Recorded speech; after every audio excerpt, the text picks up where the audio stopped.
So ito na mga master, papunta na kami dun sa sementeryo. Napakagwapo naman na nagda-drive. Ano ba yan? Napakabigat sa pakiramdam nung ano. Ano? Mabigat na? Napakabigat sa pakiramdam. Buba ako pa lang. Ito na guys, mag-overnight na sila dito. Kasama si Sark. Pero gusto ko ding matry kung makakasunod ako sa kanila. Pero sa ngayon, I'm just preparing. Itong building na to yung papasukin nila para dito na sila gumawa ng paranormal investigation. Mag-stay overnight mga master. Mga gamit, tulungan ko kayo, wait lang.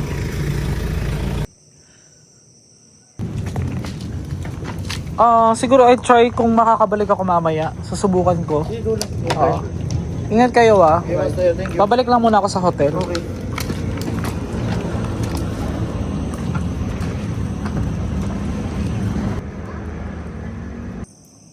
So ito na guys. Pasado alas 3. Madaling araw dito po sa Marawi. Still, kakadating ko lang. Nandito pa sila Sark. And nakatulog nga ako kasi usapan talaga is sasama sana ako ng investigation, pero yun nga, may nangyaring hindi inaasahan kanina. And while hindi pa sila tapos doon, hintayin na lang natin sila bumaba. Ayoko silang maistorbo. Ako naman ang iikot dito sa baba habang tinatapos pa nila yung investigation. Iba yung vibes, sa totoo lang, napaka creepy, nakakakilabot. At this is my first time na gawin ito, na kahit pasadong alas 3 na ng umaga. Today is Totoo lang.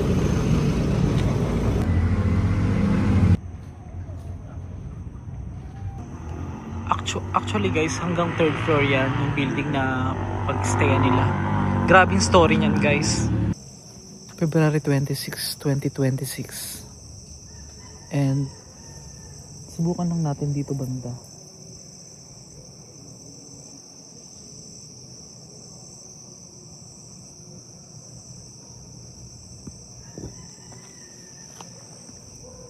Ngayon, hindi ko alam kung namamalik mata ako. Wait lang, buksan natin ilaw para fresh si Master G. Charing. Naririnig nyo guys yung yung kilabot. Yung alulong ng mga aso ngayon.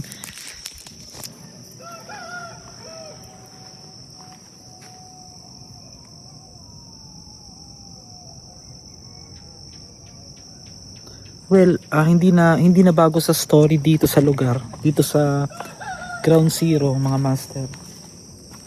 Yung mga yung mga ganyang kwento na may mga naririnig silang iyak ng bata. Hindi lang iyak totally. Ano yun? Hindi lang totally iyak ng bata. Marami din mga sigaw. Oo, yung mga nanghingi ng tulong.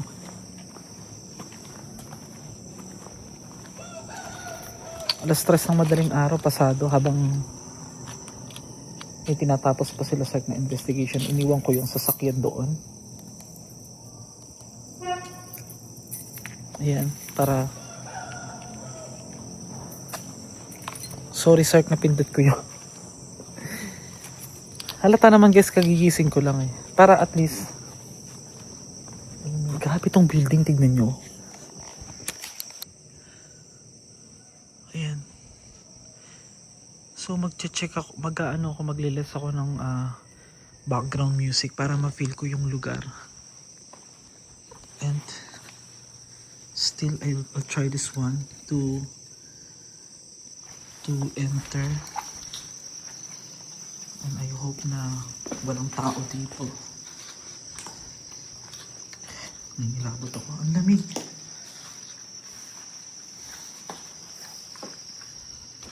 Oh my. Guys. Nangilabot ako. Alam mo kung bakit? Ngayon, nakakaamoy po ako. Oh my gosh. Nakakaamoy ako ng kandila na nakasildi. Sandali lang.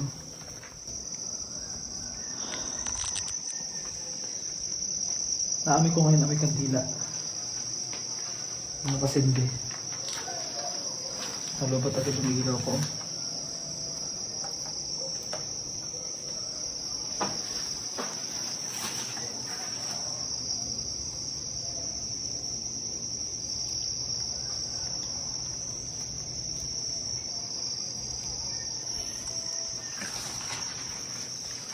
Gusto kong pasukin tong buildings. Kaya ang daan yan.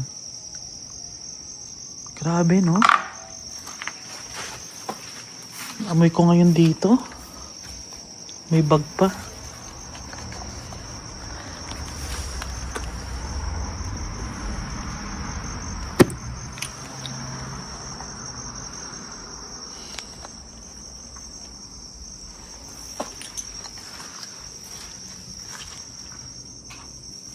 Oh my gosh.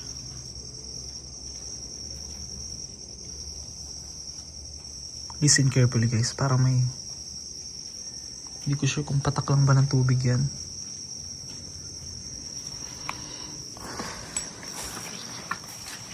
Sobrang lamig.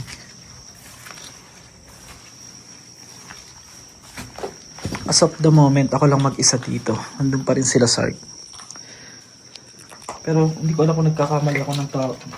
Dinig baka tinatawag na niya ako. Para narinig ko yung boses na may tumatawag sa akin.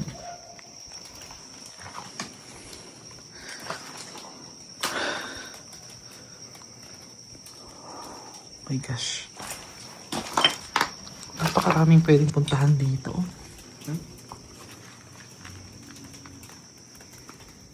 Dito. Inaamoy ako ngayon dito. Amoy patak ng kandila. Amoy.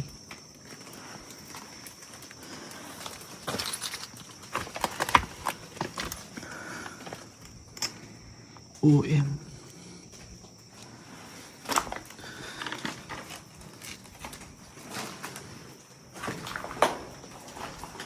Sa pangalan ni Jesus. Hindi talaga safe pumunta rito mag-isa.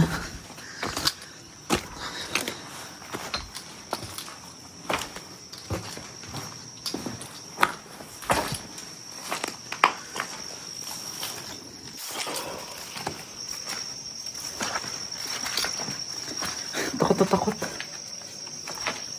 Okay, nahanap na tayo. Gusto kong akyatin eh.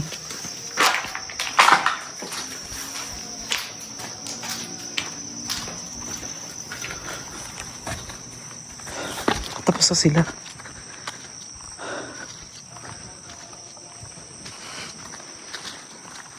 Grabing creepy. Ayoko na doon. Wala akong ano guys ha. Wala akong gustong patunayan sa sarili ko. Gusto ko lang i-explore. Pero syempre till now, as of now, syempre hindi naman makakaila pag may mga personal problem tayo. Iba, parang hindi ako makahinga doon. Grabe. Thrilling talaga to.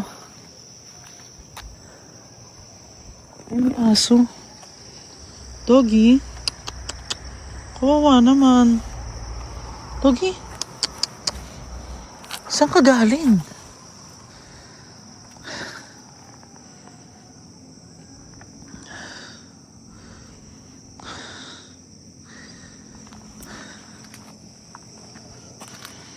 Akyat na tayo doon, baka tapos na sila. So guys, makikita nyo naman, hindi na ako na masyado nag-cut ng video. Kasi, yun nga, yung mga talagang gustong pumunta rito guys. If you want to explore this area, itong Marawi, very thrilling. Kailangan talaga prepare niyo sarili niyo. Wala kayong pinagdadaanan. As of now kasi may mga personal matter. Especially regarding to my mother. Alam niyo naman guys na sa mga hindi nakakaalam, palagi ko naman sinasabi na I'm currently on the stepping or I'm currently on a stage na still ayun na, tinawag na ako ni ano. I'm here. Good morning. Kamusta kayo dyan? Okay naman. Akit ako Akit ako. Bababa na kayo? Okay, sige. Dito na lang ako sa baba. Sorry guys. I'm still, yun nga, yung naputol yung sinabi ko na nandito pa rin ako sa proseso ng pag-move on sa magulang ko. Kasi nadadama ko yung emotion dito sa lugar eh. Kung ano yung emotion na meron ka. Or mahirap pagsamahin. Sorry guys. Mahirap pumunta pag ganitong lugar na meron kang dala-dala. Kasi kung ano yung meron ditong lungkot, ganun din kung meron ka ding lungkot na nararamdaman personal sa buhay mo at pupunta ka sa ganito, possible mag-collide mag-collide yan. Kaya pansin nyo medyo naiyak ako ngayon dahil pilitin ko mang mawala yung pakiramdam na yun, pero iba eh. Sorry guys. So, you need to move on sa mga problema.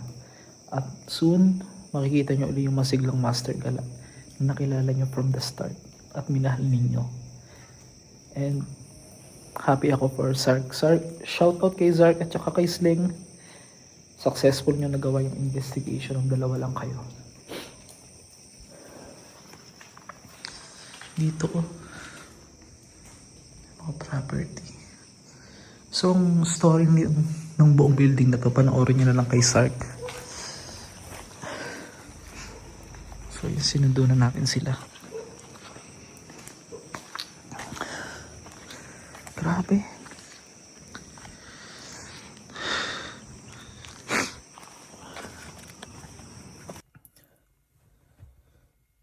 Grabe yung na-feel ko dun sa building na yun.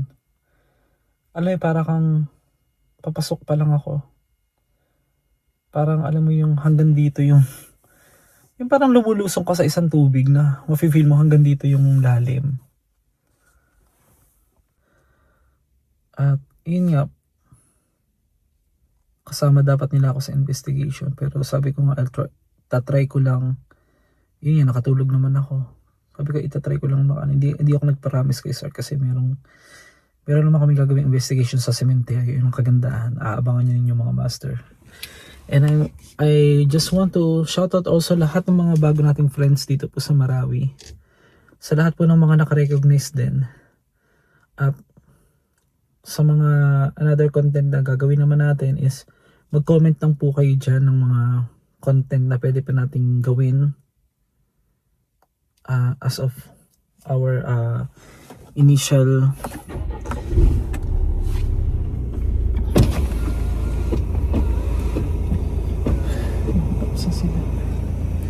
sa ating mga initial na interview, sa ating mga initial na vlogs dito sa Marawi. Abangan ninyo mga master. And yun, ito na, palabas na sila, hindi na ako umakit sa taas. Katawa tong dalawang to, pakasipag. So yun, first of all, I just want to congratulate Zark and with Sling. Nagawa ninyo yung paranormal investigation. Ang kagandahan lang nito, kahit hindi ako nakasama dyan, exciting to, panonoorin natin to.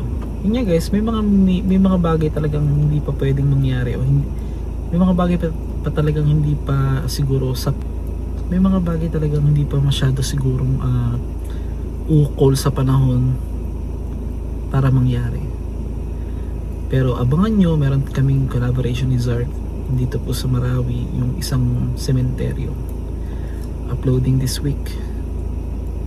And yun, thank you so much guys for watching. At yung mga hindi ba nakapanood ng vlog ko nito dati, itong mga yung mga hindi naman actually ito nung Marawi na puntahan ko way back 10 months ago, and meron pa akong mga vlog dito ng March 2025 na hindi ko pa na-upload. Papakita ko sa inyo para after nun makikita nyo rin yung mga vlog ni Zark sa kanyang YT channel. And I hope see you soon again guys. Thank you so much for watching and see you on the next gala.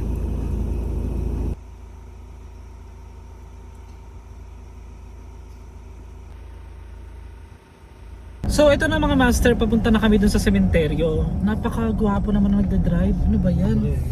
Eh, bawal Anong ako, sikreto, sir? Bawal ako dyan, magsalita-salita dyan at tanggal yung mata ko sa road. Baka matanggalan ako ng lisensya. Sa bagay, oo. So ito na, left ka dyan. Pupunta na kami ng sementeryo and then i-update ko kayo pag nandun na kami, maya-maya lamang. Alam mo ba Oo. na ang sementeryo ay libingan? Ay, Hindi mo alam rin, di ba? Pwede rin. Saan ka? Nacho? Teka.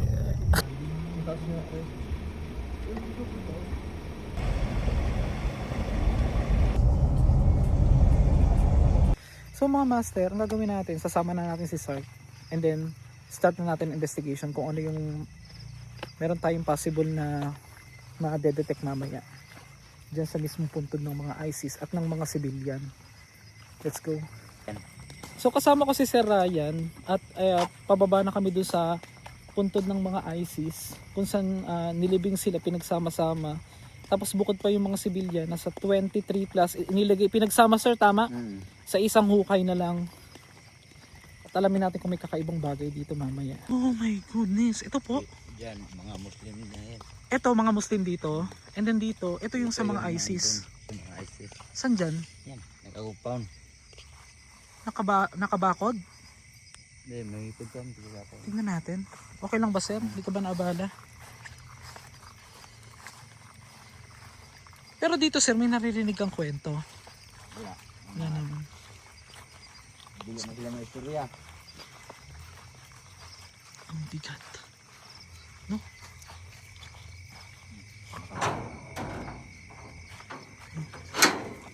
Sa pang... O yung kapitbahay. Yung kapitbahay. Paalam lang ito. Kanino pwede mong paalam doon bro? Bago na kasi ito ng Ang content. ganda ng view dito guys. Oh. So this is anong street ulit? Sorry? Marino. Marinot. Marinot. Oh yan. This is Marinot Street guys. Yan. So gusto ko rin tong explore ng araw pagka after ng sementeryo. Kagandahan. Marami nakakilala kay Sark dito. Mga subscriber. Turban? So ito mga master yung part ng pinagshootingan daw ng Incognito, oo. Na which is ito yung nakakatakot na part dito sa Marawi.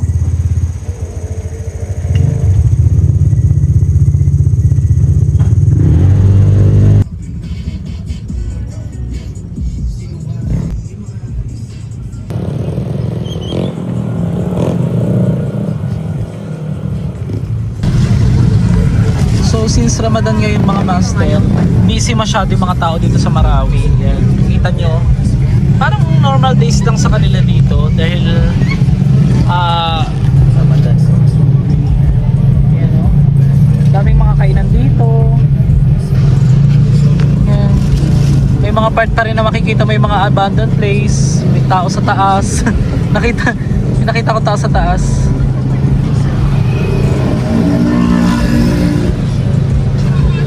Saan ba tayo? Diretso lang daw? Ingat ka madulas.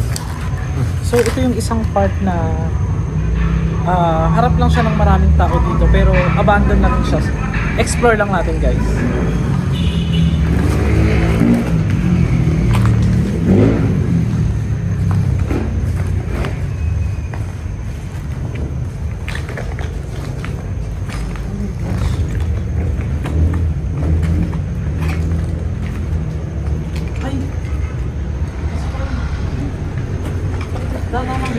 Ha?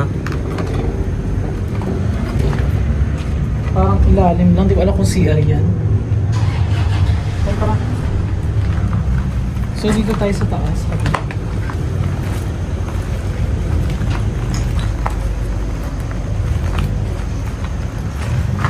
So tara mga master, isa ito sa abandoned place sa ngayon ng mga binumba dito sa Marawi. Let's go. Maririnig mo yung ingay ng pasada kasi Ramadan ngayon, maraming tao daw. Oh, hanggang second floor siya.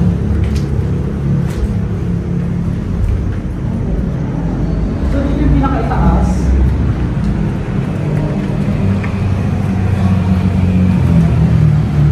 Yung mga nagawang bahay na rin, yung mga bagong gawa, makita mo. Guys, since si Sarkaru sa exploration na ito, iba yung part na ginagawa nila content. Tayo naman is, kasi more on documentary gagawin style ni Sarkaru. Tayo, we're just exploring lang din. Madama natin yung place, ma-feel natin kung ito ba is safe pa talaga dito, or makapakiramdam natin na overwhelmed tayo dahil napapangunahan tayo ng takot. Kaya feeling natin hindi safe ang lugar. So ikutin natin. Mag-ikot po tayo kahit gabi na. Meron pang kuhan dito.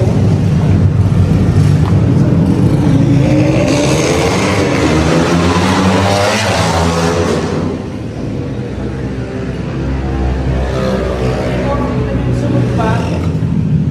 Nasa makakita na.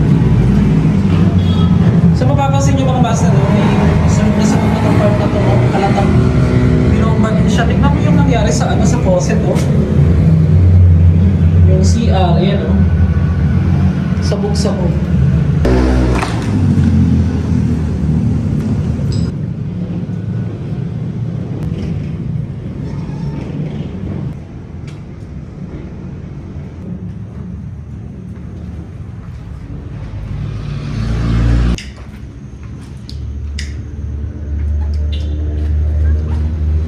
Napasok namin yung itaas na yun. So makikita nyo na wala namang gamit, walang something na naiwan. Pero iba yung pakiramdam eh. Yun yung gusto kong makuha.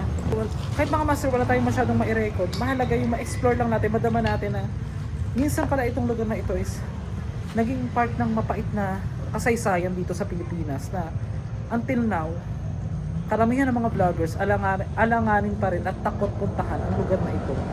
Dito po sa Ground Zero sa Mario.